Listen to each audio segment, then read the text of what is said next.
Although 125 years have passed, the American Red Cross's efforts have remained the same, as they're the helping hand to the community in time of devastation or disaster. One of the greatest things that happened here in Johnstown during the flood, if you can take something good out of a bad situation, was Clara Barton coming to Johnstown with the American Red Cross. Barton arrived on June 5, 1889, a few days after the flood. Beside her, a team of volunteers, doctors, and nurses. Previously, it had been mostly a battlefield operation at the Civil War.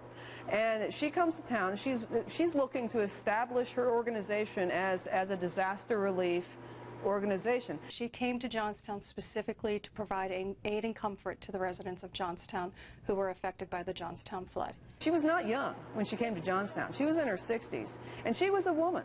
And this was 1889, and she absolutely was remarkable in what she was able to achieve. Barton was the founder, the driving force behind the American Red Cross.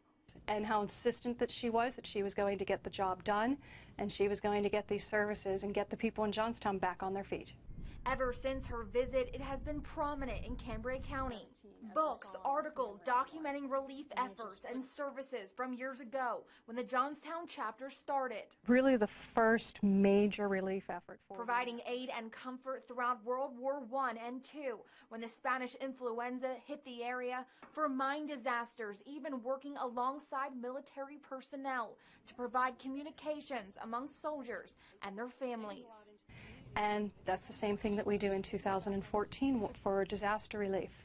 Food, clothing, shelter are your primary needs. Those are what we focus on for the people today. The Red Cross called to Q Creek mine disaster, local fires. This is a banner that was at the Flight 93 National Memorial on September 11th when the Red Cross was called to the scene. The Red Cross is always looking for volunteers. On June 5th at People's Natural Gas Park, there will be a small ceremony, and they will dedicate a historic marker and storyboard in remembrance of the Johnstown flood and Clara Barton. In Johnstown, Kerri Corrado, 6 News.